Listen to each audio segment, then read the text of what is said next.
I welcome our Honorable Prime Minister, Thiru Narendra Modi, who is here to inaugurate the Khelo India Games. I also welcome Honorable Tamil Nadu Governor, Honorable Union Minister Thiru Anurag Singh Thakur, Honorable Union Ministers of State திரு நிசித் பிராமணிக், திரு L Murugan, மாண்புமிகு அண்ணன் துரைமுருகன் உள்ளிட்ட அமைச்சர் பெருமக்களே, வரவேற்புரையாற்றிய மாண்புமிகு இளைஞர் நலன் மற்றும் விளையாட்டு மேம்பாட்டுத்துறை அமைச்சர் உதயநிதி அவர்களே, சட்டமன்ற நாடாளுமன்ற உறுப்பினர்களே, உள்ளாட்சி அமைப்புகளின் பிரதிநிதிகளே, மதிப்பிற்குரிய தலைமைச் செயலாளர் அவர்களே, அரசு உயர் அலுவலர்களே, பத்திரிகை மற்றும் ஊடகத்துறையை சார்ந்த நண்பர்களே, உங்கள் அனைவருக்கும் எனது மாலை வணக்கத்தை தெரிவித்துக் கொள்கிறேன்.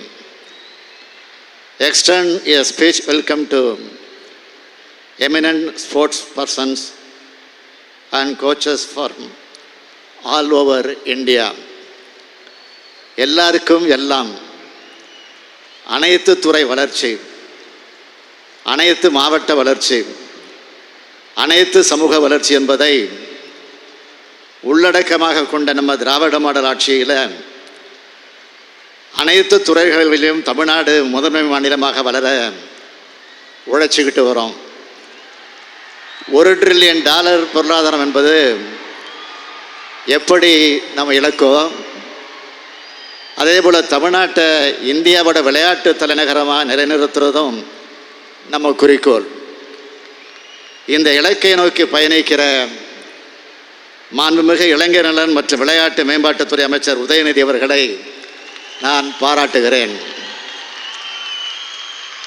திராவிட முன்னேற்றக் கழக அரசு பொறுப்பேற்ற பிறகு சென்னை மாமல்லபுரத்தில் 44வது செஸ் ஒலிம்பியாட் போட்டி, ATP challenger tour, Chennai open challenger, ஆடவர் ஆசிய சாம்பியன்ஸ் டிராஃபி 2023, ஸ்குவாஷ் உலகக்கோப்பை 2023, அலைச்சறுக்கு போட்டி, கிராண்ட் மாஸ்டர் செஸ் சாம்பியன்ஷிப் போன்ற வரலாற்று சிறப்புமிக்க நிகழ்வுகளை நம்முடைய தமிழ்நாட்டில் நடத்தியிருக்கிறோம். அதே நேரத்தில் விளையாட்டு கட்டமைப்புகளையும் உலக தரத்திற்கு உயர்த்திக்கிட்டு வரோம்.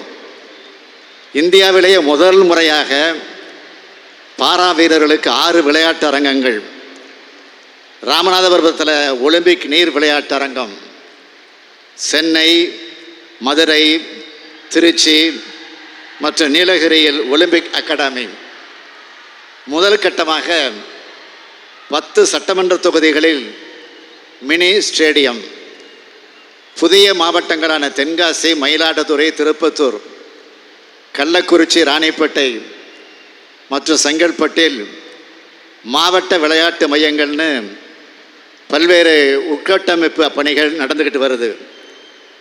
தமிழர்களின் பண்பாட்டு அடையாளமாக விளங்கும் ஜல்லிக்கட்டுக்கு மதுரையில் 62 கோடியே 77 லட்சம் ரூபாய் மதிப்பீட்டில் கலைஞர் நூற்றாண்டு ஏறு தழுவுதல் அரங்கம் கட்டி முடிக்கப்பட்டுள்ளது.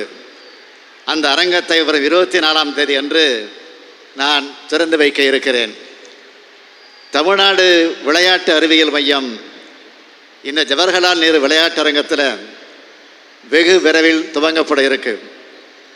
மணிப்பூரில் நிலவும் பிரச்சனைகளால் அங்குள்ள விளையாட்டு வீரர்கள் பயிற்சியை தொடர்ந்து மேற்கொள்ள அவங்கள சகோதர உணர்வோடு தமிழ்நாட்டுக்கு வரவேற்று பயிற்சி கொடுத்து நமது திராவிட மாடல் அரசு அவங்களில் சிலரை இந்த கேலோ இந்தியா இளைஞர் விளையாட்டு போட்டிகளில் பங்கேற்கிறாங்க. கேலோ இந்தியா போட்டி தமிழ்நாட்டில் நடக்கிறது எங்களுக்கு கிடைச்ச மிகப்பெரிய மகிழ்ச்சி. தமிழ்நாட்டோட பாரம்பரிய விளையாட்டான சிலம்பம் டெமோ விளையாட்டாக இந்த முறை சேர்க்கப்பட்டிருக்கு.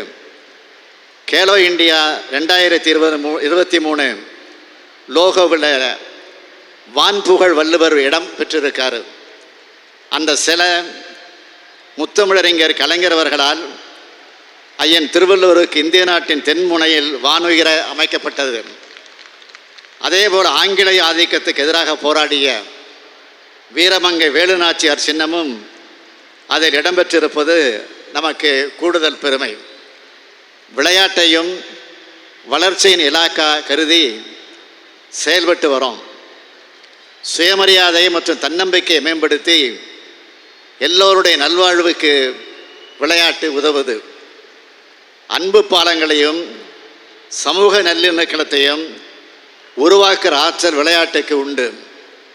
விளையாட்டுத் துறையிலும் தமிழ்நாட்டை உலகளவில் கவனம் இருக்கிற மாநிலமாக உயர்த்தணும்.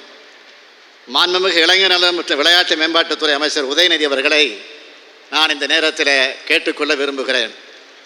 தமிழ்நாடு அரசின் அழைப்பை ஏற்று இங்கு வருகை தந்துள்ள மாண்புமிகு இந்திய பிரதமர் நரேந்திர மோடி அவர்களுக்கும் என்னுடைய மனமார்ந்த நன்றியை தெரிவிச்சுக்க விரும்புகிறேன். பல்வேறு மாநிலங்களிலிருந்து பங்கேற்றிருக்கக்கூடிய 5000த்திற்கும் மேற்பட்ட விளையாட்டு வீரர்களை வரவேற்று வெற்றி பெற வாழ்த்துகிறேன். நன்றி, வணக்கம்.